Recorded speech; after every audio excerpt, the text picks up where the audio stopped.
This is my camera. You know when you're ready. This is mine. Call me. 1. Welcome, everyone. Welcome back to Triggs Table Talks. I'm your host, Dr. Wilton Triggs, and today's guest is truly a force. I have the founder and CEO of Pop Recovery Systems that is changing the way that patients prepare as well as undergo and recover from surgery. She was recently named 2025 Incorporated Magazine's 500 Female Founders. And with that being said, welcome Laura Alexis to Triggs Table Talks. Thank you for having me. Thank you for being here. What an honor. I know, flying international to make it here. I really appreciate it. Short notice. I'm sorry. I'm so sorry. It's my honor. But Got here 11 a.m. You have truly an incredible story. You also have an incredible product and company, and I can't wait to dive into it. For those that don't know, and a lot of people don't know, I met Laura at the aesthetic meeting, and she was in the expo, and I was just walking around aimlessly, didn't know where I was going, just talking to random vendors and stuff like that. And she told me about her company, and I was like, yo, this is amazing. This is something that a lot of surgeons could use, a lot of centers could use. And we've been chatting back and forth, trying to make something happen. And she was like, yeah, I'm also down to go on the podcast. I was like, oh yeah, you're right. You should come on the podcast. and now we're here like a few months later. But with all that being said, so tell me, like, how did your journey start, in becoming an entrepreneur and getting to where you are now? Yeah. So first of all, thank you for having me. It was worth every ounce of that 2-hour flight. Yeah. Okay. And I had some great empanadas. Okay. So. Okay, good. Like Amber fed you well. Yeah, good. Well. Awesome. So, I had my surgery back in 2020 during COVID. Okay. My whole career, I was a top salesperson in the vacation real estate world. Okay. And I have a couple of world records, the whole nine. Okay. And, oh, wow. You said you were the follow-up queen. You were not playing. I remember that. So my 5 years in Mexico, I was headhunted there after being salesperson of the year, rookie of the year in Virginia Beach, Williamsburg, then headhunted to Mexico. Okay. My last 3 years before COVID, I broke the world record, then broke my own record, then broke my own record again. Right. And then COVID happened. And I was like, what am I going to do now? Like my identity was being the top salesperson of this resort. And then I fell into a negotiation business where I had a client reach out to me and say, hey, I need some help. I helped her. And she was like, can I tip you? You just saved me $400,000. Can I tip you? Okay. Yeah. And I was like, well, it's COVID. You can tip me whatever you want. Well, she tipped me $50,000. Right. And then I started a business. So within the first 90 days of COVID, I had made a little under $2 million. Dang. And so my life changed really fast. Right. And I was like, okay, I'm going to get this penthouse. I was living in Cancun. I'm going to get this Mercedes. Right. And one thing I always wanted was surgery because I felt like I was always named pretty face Laura. Right. Because I up and down in my weight and I had my daughter. And so I had a mommy makeover, extended tummy tuck, the whole thing. Right. Now, you are not going to be proud to hear this, but I was a terrible patient. Oh, gosh. I can't believe it. I was a terrible patient. I just felt like, I'll get the surgery. Right. I'll wake up. I'll look like Beyonce. And you're off to the races. Right. Yeah. I mean, I did really good. I didn't drink or smoke, but then the night before my surgery, there was a party. Oh, God. And I did partake. And my surgeon asked me the next morning, like, did you drink? And I was like, no. Yeah, no, it's okay. My supposed to be 6-hour surgery turned to a 14-hour surgery. I had a hernia. Oh, wow. I had the whole nine. Yeah. I was bleeding bad because I had drank the night before. So do not drink before your surgery. Yeah, we got plenty of rules on that. Just hold off. Give us a couple of weeks, Yeah, just wait. But because of just not being truly prepared, even though my assistant, I had a personal assistant. Right. So she had set up my lymphatic massages. Right. She had got me an Airbnb close to my surgeon, like 10 minutes away, because I was 45 minutes away from him.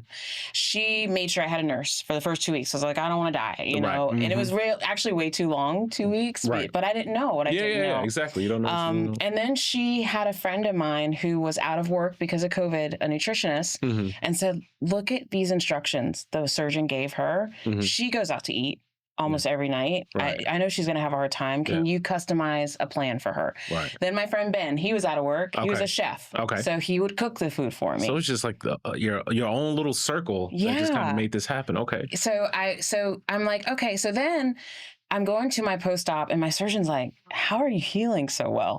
Because the traumatic surgical experience. Yeah, well, you were a terrible patient. Like you did not prepare well. Right. And so in my post-op, though, I really experienced some really hard post-op depression. Yeah. The post-op blues, but for me, it turned into post-op depression. Okay. And even though I was healing well, I couldn't really recognize the changes. So now I know that to be body dysmorphia. Yeah. But it was all of those things that led me to say, well, I wonder if there's anything out there that helps someone like me that doesn't have all these resources around them, that doesn't have an assistant, that finds a nutritionist, that finds a chef. Right. And then later on, she had to find me a mental health therapist because my depression had gotten so bad and I was 14 months post-op. Was she proactive in doing this, or these were things you were telling her to do for you, or was it a little bit of both? So the nutrition and all of that, nothing. I that's all she did on her own because she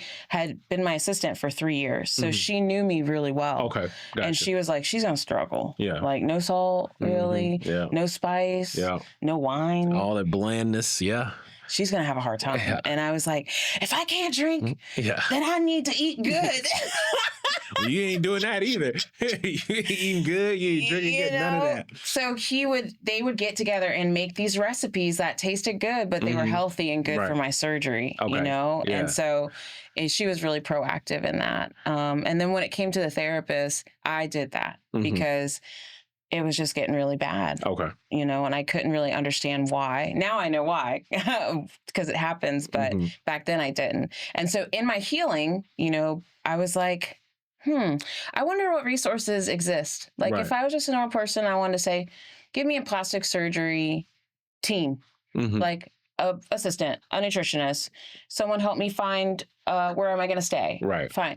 And really, I couldn't find anything. I found some coordinators that were like, if you pay me $2,500, I'll give you my list of surgeons. Yeah. You can pick one. Right. And I'll give you vendors, but you do everything. I found like a plastic surgeon nutritionist who was like, if you pay me, $3,500, then I'll prep you with just food.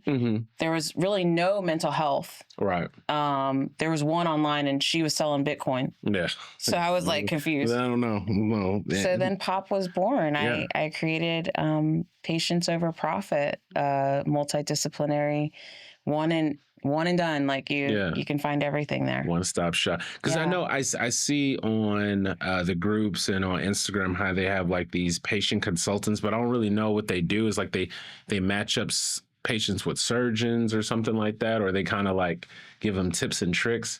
And so it seems like you've like elevated, that concept to some degree, like to a whole nother level. Well, here's the thing about the consultants. A lot of them that are out there, they don't have any vetting process. They'll just take anybody. They're like, oh, you're going to pay me?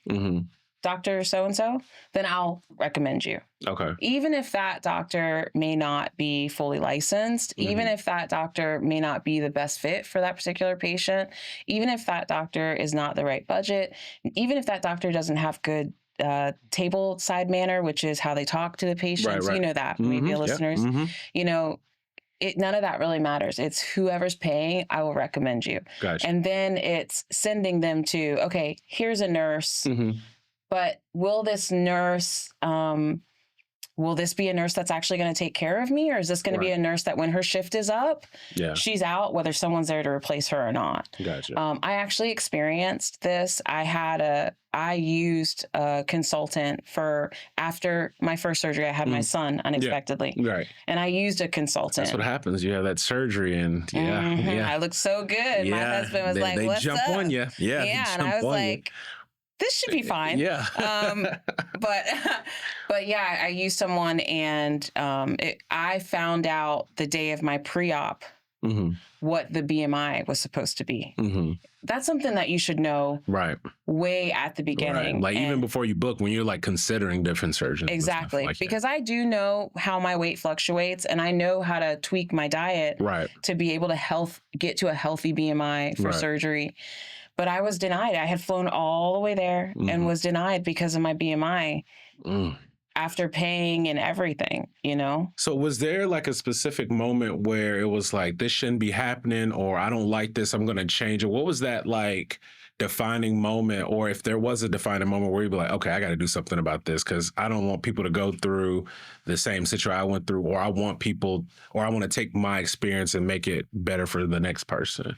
Was there any type of different moment or moments for that to happen? They were definitely moments. Okay. So in 2020, it was, wow, someone should be out there to help people go through this process. Exactly. Then I was like, oh, I could partner with some other people that are great at what they do and then be great at just nutrition and mental health, which we are. Right. But then I saw the things that were going on in the consultants and the coordination. And I was like, that's when I started the patent process. Gotcha. Because I was like, not only am I going to redefine the way that this is done, do it the right way that's safe, but I'm also going to patent it. Yeah. So then that way, if you want to do it, then you need to license it from me and I need to approve it. Right. Because we're still talking about mothers, daughters, wives, sisters, and people aren't going home. This was a big problem I had. Yeah. People aren't going home, not because of even the work of the surgeon or what they do wrong. It's a lack of knowledge and preparation and understanding that this isn't just, and in Miami, I feel like it happens a lot, just like in Colombia. This isn't just a vacation where you're coming to get your body. Right. It's actually a transformation. Exactly. And it starts here. And then you can even enjoy it even more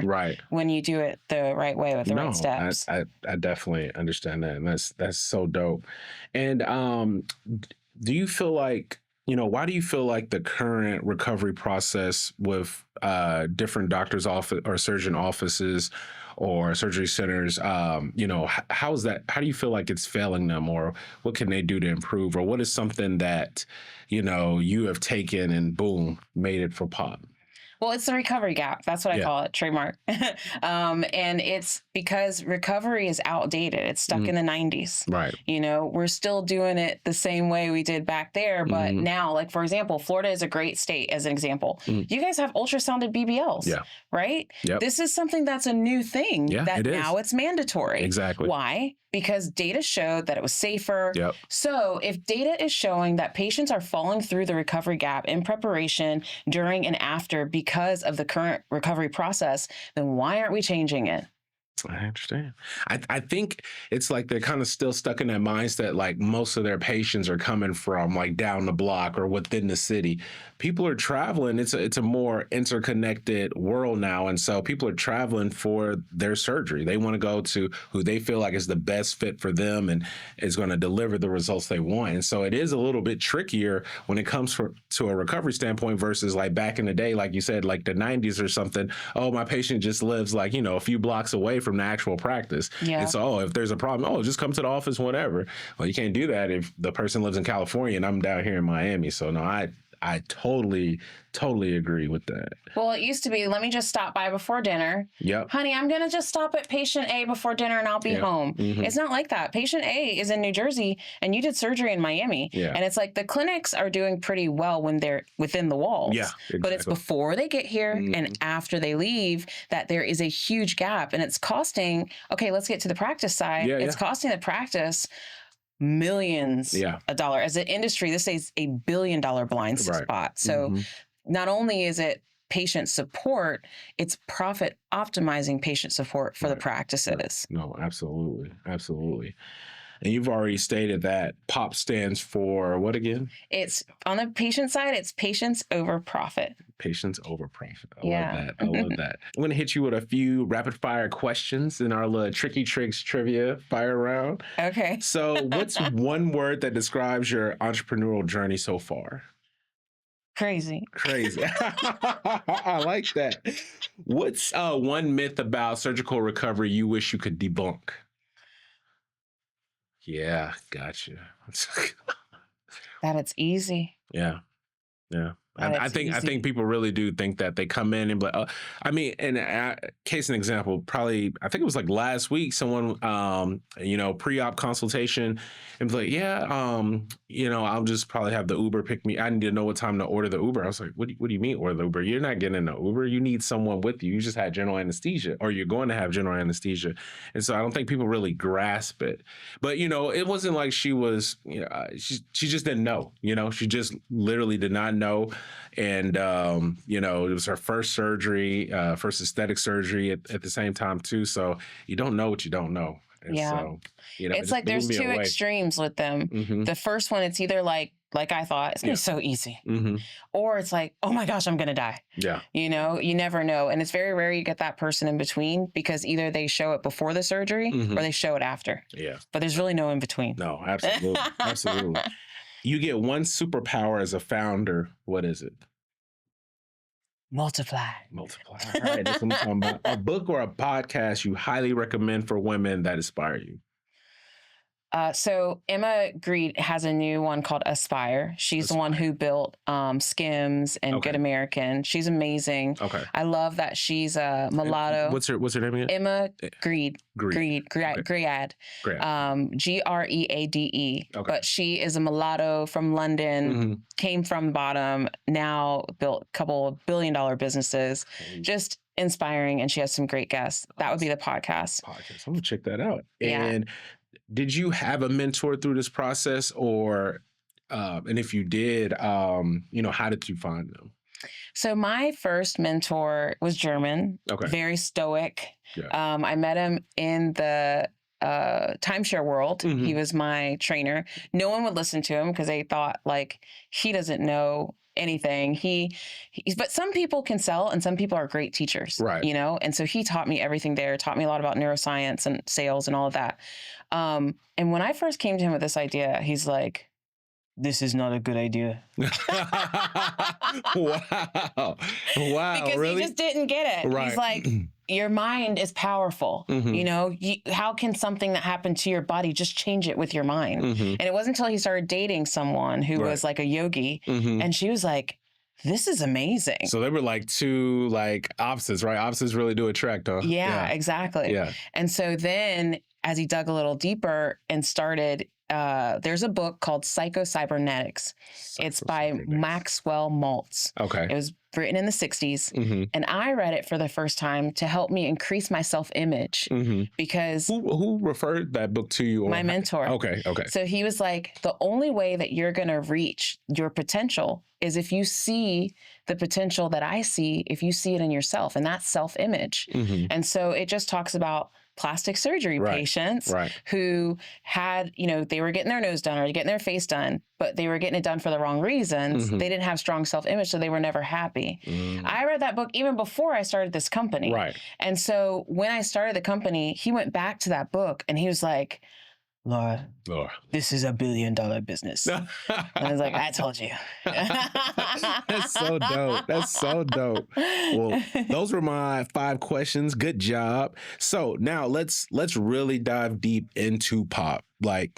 Let's talk about how does the model differ from the traditional postoperative recovery experience? So I would say it starts from the beginning. Okay. And that's the biggest difference is a lot of recovery is reactive, right? Where POP is proactive. So within 48 hours that the patient books a surgery, they get their team. Okay. Their personal concierge, their nutrition coach, their mental health coach, their wound care coach, especially if they're traveling. Right. Because wound care, it's not just because something's going wrong. Right. It's making sure that you're cleaning it right, making sure that you're draining right. Right. Being that person in your pocket when the surgeon, as much as they love to give away out their cell phone number and all of that, a lot of patients don't really feel comfortable calling the surgeon. So then they're calling the office and all of that. Right. And that becomes overwhelming for the office. But back to the experience, they get their team right away. And first we do is assess, are they low, moderate, or high risk? Okay. And if they're higher risk, they get more touch points. Okay. If they're lower risk, they still get touch points, but maybe not as many. And we are able to tell in the pre-op through the assessments, what kind of patient they're going to be in the post-op and how much support they'll need. Gotcha. But we do everything down to caretaker coaching, talking to the parents, the spouses, the partners, the friends who are going to be traveling with them, making sure that they have transportation to and from, making sure that they get the best rates for the flights, making sure that they are talking to the right recovery facilities, that they're legal. Right. You know? Yeah, I've had multiple patients scammed. Multiple. I remember I had like 2 scammed in one day. They showed up and then they showed up the day before for, pre-op, going through the consent and stuff like that. And then after that, they just never heard from the person again. And they lost thousands of dollars. We've had to rescue people, specifically in Miami. I call it the Wild Wild West out here.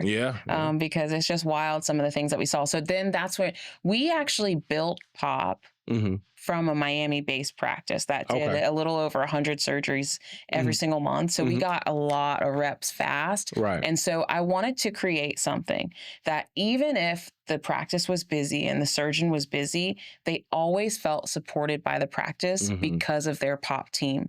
And so we would be like, okay, what are you eating? What do you like? What do you not like? Okay, I like this flavor. Well, actually, you can eat this and it's anti-inflammatory and it's high protein. So we're going to get your body in the right place to be prepared for surgery.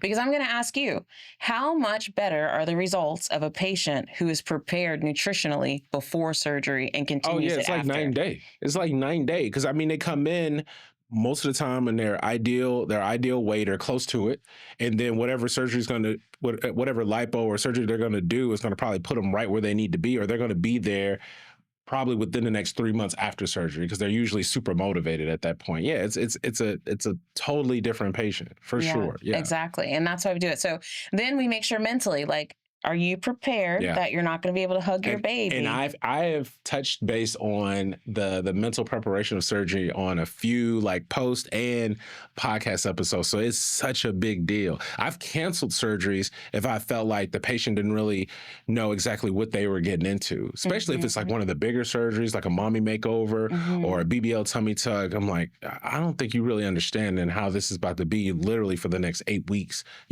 hopefully minimum, And I'm like, maybe we need to like come back and revisit this and have some more conversations. So. Because that mental part is so important. And it's one thing, yes, talk about it. It's another thing when they have someone who is individual to them that's talking through their particular situation. Are you okay that you're not going to be able to lift up your babies for the first 6 to 8 weeks? You're not going back to the gym right away. You're not going to see the final results you're going to see results, but we both know that inflammation is up to 12 to 18 months. Exactly. Keep your faja on. When to switch it out. We're doing all that stuff, and breathe. One of the things we teach them is how to breathe. Because when you wake up and you got that faja on, you're like, it feels like a lot of pressure. Exactly. But if you've been prepared and you've walked through it, visualization, all of that, we do all of that stuff before. That's perfect. Then when they're waking up, they're like, okay, I remember this. And they're not as there are some people that still are, but at least within the first 24 hours, they get a 15-minute checkup from the neck up from their team to say, hey, how you doing? Remember why you did this? You're doing this because... And it's funny, you just took my question, because I was like, from an emotional or mental standpoint, like how is Pop integrating that part into it? But you're answering it just right now. The why. Like, why are we doing this? And we make sure it doesn't mean that they start the first time we ask them that ends up being the reason when they get to surgery. But because we address it so soon, by the time they get to surgery, it's a real why that matters, that helps them get through those hard times. Because I don't care who you are and how many surgeries you've had. Those first 2 weeks. It's a rough, it's a rough ride. It is what it is. And it ain't what it ain't. Like, let's not. Ain't what it ain't. You know what I'm saying? Like, some of these people online, they're like, it's 2 days post-op. I'm feeling pretty good. No, you're not. Or they were like, I've been botched. I'm like, ma'am, it's day one. You're swollen. You're bruised. Like, what are you talking about? You still got stained blood on you. Like, let's calm down. Let's trust the process. And you do big surgeries. I saw one of your skin removal surgeries. So imagine these are people that have lost massive weight. They are actually pretty healthy coming in. They just have the skin. But immediately when they leave, they need help. They can barely walk. Yep. So we have to remind them, hey, it's going to go like this as far as mobility, but then it's going to go like this. Right. Because I don't know how many times we heard during our trials in the beginning, why do I do this? Yeah. I was healthy when I walked in here. Exactly. You know? They're feeling all beat up like a train literally hit them. That's what they usually say. Yeah. I read that you created like a bariatrics to plastics program. Kind of walk us through that, how that came about, and you know how it's become such a game changer now when it comes to recovery. Yeah. So we had my first trials back in 2023 were bariatric patients who had all lost over 100 pounds. I saw they were having surgery on Instagram and I was like, hey, I have an idea and I'd like to try it out on you. Right. It won't cost you anything. You just got to give me data. And I was like we were going through the process. We stayed with them for a whole year to be able to track everything. Still doing patients through that time, but I stayed with them and they were like, why don't you do this for bariatrics? And I'm like, well, you guys have all this for bariatrics. They're like, no, we do one mental health touch point to make sure that we can pass, which is like the required. Right. Then you do for like insurance and stuff like that. Right. Then you do like 2 or 3 nutrition and then you can go see them. But it's on us. We have to reach out to them. They're not pursuing us. Right. So I started the bariatric program. And so we actually will help them from pre-op bariatrics. Start the lifestyle changes, accountability with mental health, nutrition, fitness, and then lead them all through weight loss. We stay with them for 18 months, help them find the surgeon, help them prepare for surgery. You got to switch gears. You're in a calorie deficit. Now we got to go in a little bit of make sure you have enough protein, make sure you have enough calories for surgery. Then we have to get their mind to switch because you have to be in a little bit of a surplus after surgery. That takes time to prepare. You can't just be like, oh, it's time. That takes us usually 3 to 6 months. All right. And they'll tell us, all right, I'm ready to start looking at skin removal. And we're having more people instead of this. I'm sure there are some people, very small percentage, that are like, just love the skin you're in. But when you lose that much weight, that skin hurts. Yeah, it hurts. You get rashes, infections. I mean, then it's, hygiene becomes a part of it and nobody wants to deal with that. Exactly. And it's like, in my humble opinion, don't come for me, it's a cop-out. There's lack of education to say, you can do this safely. There is a way to do this. You can do this. It's okay. You're not vain for wanting to reconstruct your body to the way that it was actually supposed to be. But you had some habits, you had some pain, some trauma, that obesity is a disease. We know that now, And there's a very significant mental part to it. For sure. Absolutely. And so we prepare them and then we guide them through surgery. And now we had our first dozen patients now join us for our latter Forever Young collection, which is anti-aging hormone therapy. So they've been with us from, because we're almost 3 years old in September. Gotcha. They've been with us from weight loss, plastic surgery, and now long-term sustainability. That's incredible. That's super incredible. I feel like you should be promoting that more. I feel like that's it's almost like a niche into the program. I feel like that's its own thing in itself, outside of pop almost. That's so dope. You have pop ambassadors. What do they do? What layer of support do they help for the pop system in its entirety? The pop ambassadors are meant to be kind of people who have gone through one of our processes, whether it's accountability, plastic surgery. We are now allowed to talk about it. We helped Tammy Slayton from 1,000 Pound Sisters through her whole entire surgery journey. Awesome. We helped her from when her iron was low and her protein wasn't high enough all the way to her 12-hour surgery, which was she got skin from her here, skin from her arms, abdomen, the whole 9. And just really give them another point of view of patients going through the process. Now we have more of our own patients, so we're not as ambassador heavy. We're more patient heavy, telling their testimonials, but it was meant because for a while they were like, yeah, this sounds good, but what is it? Or this sounds good, but that's expensive. And that's one of the reasons why we're very adamant on partnering with surgeons, because if we partner with the surgeons, we can make it much more affordable. We can lower the cost to where it's just $500. Sign me up. Sign me up. I'm ready to roll. So the ambassadors are there to give the patient point of view. Gotcha.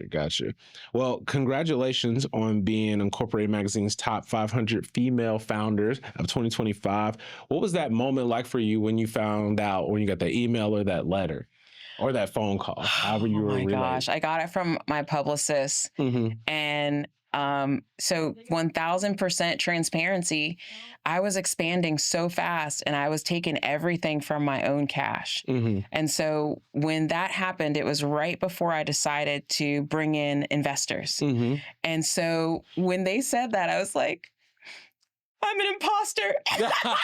No, imposter syndrome is a real thing, though. It's a real thing. It's like, how do you fight that? And that leads to my next question. So how'd you get through that imposter syndrome in that moment? I burned all my boats. Yeah.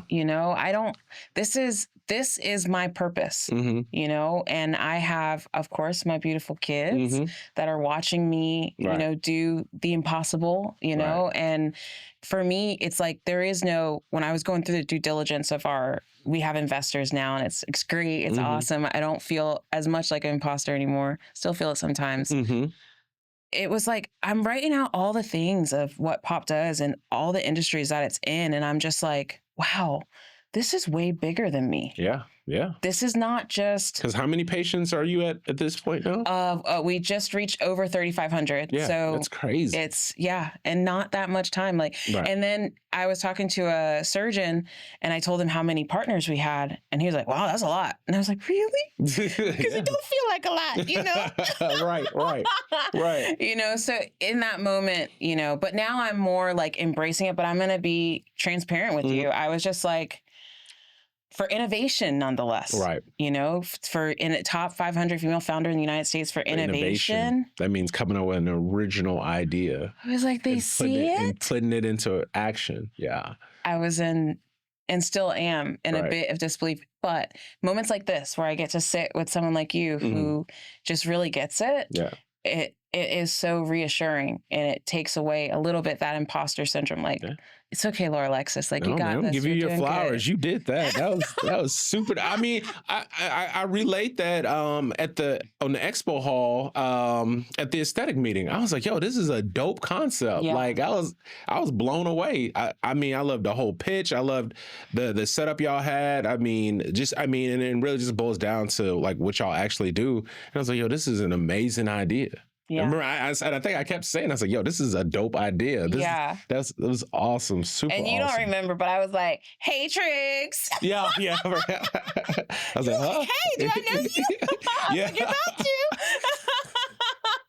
That's great. Yeah, no, I remember now. Because I told you I was walking around there looking lost, just kind of like, see what everybody got around there. Oh, man.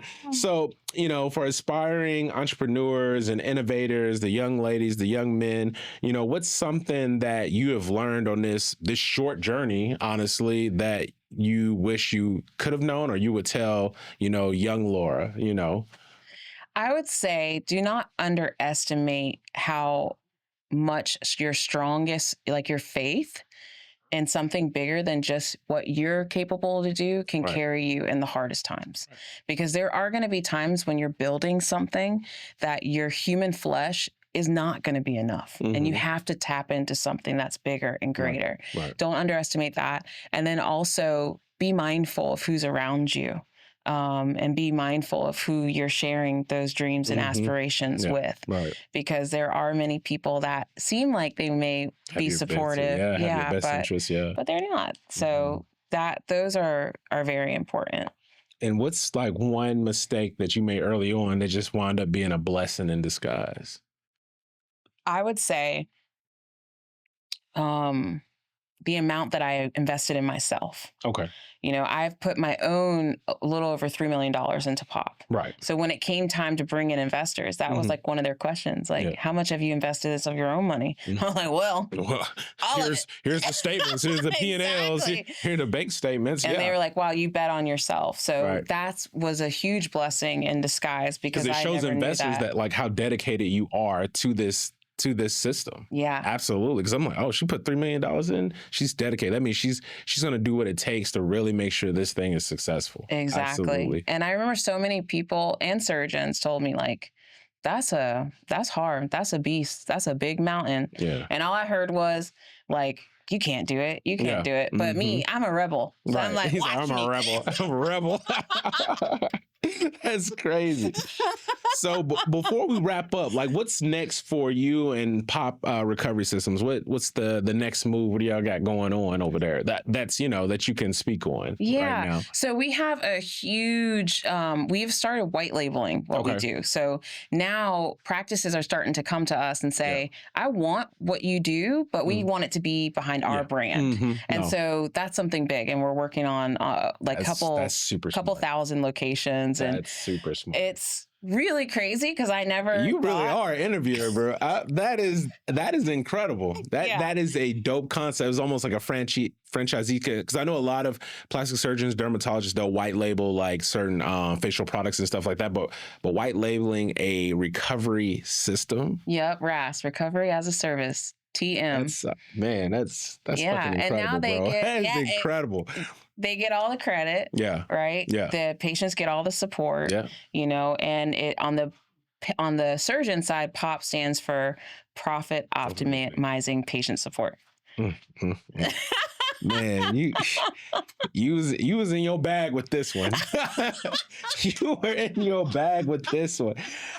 Lastly, so how can listeners connect with you or other surgeons or healthcare providers get in touch with you and find out what POP is doing, or set up what I forgot what the first call is called. It's called the Disco. The Discovery call. Like how can they reach you or your team? Yeah. Well, so really your team. Yeah, you can go to @Pop Recovery Systems. That's on Instagram. We're on LinkedIn. Right. Also www.poprecoverysystems.com. www.poprecoverysystems.com. There's going to be 2 links, one for patients, one for providers. If you're a patient going on your transformation journey and you want to make sure you're going in the right direction, or you want us to link you with one of our partners or surgeons that you are just really interested in, we are not the type of company that's going to say you have to work with our partners. So just a side note. And then for providers, there's a provider section for you, and we'll walk you through the entire process with a disco call. So poprecoverysystems.com is going to be the best place, and you can find us on all the socials. Laura, thank you so much for being here at Triggs Table Talk. Thank you for dropping all this knowledge. I'm still blown away. Like what you have going on, this is like an incredible idea. And it's not even an idea. It's like, it's an incredible innovation that you have going on. You have an incredible company that's really, it's going to blow up. Like I'm going to see you on the Forbes billionaire list real quick. So if you're recovering from surgery, you want a system that's going to advocate for you, your wellness, both mental and physical, you should definitely check out Pop Recovery Systems. Me and Laura are in conversations now trying to make something happen. But with that being said, thank you for tuning in to Triggs Table Talk. Remember to click, like, subscribe, share this information. Even if you're not coming to surgery for me, this is an incredible system, and her results are well documented, and I'm sure it has a very high satisfaction rate. Yeah. So until next time, thank you for tuning in, and welcome to Triggs Table Talks.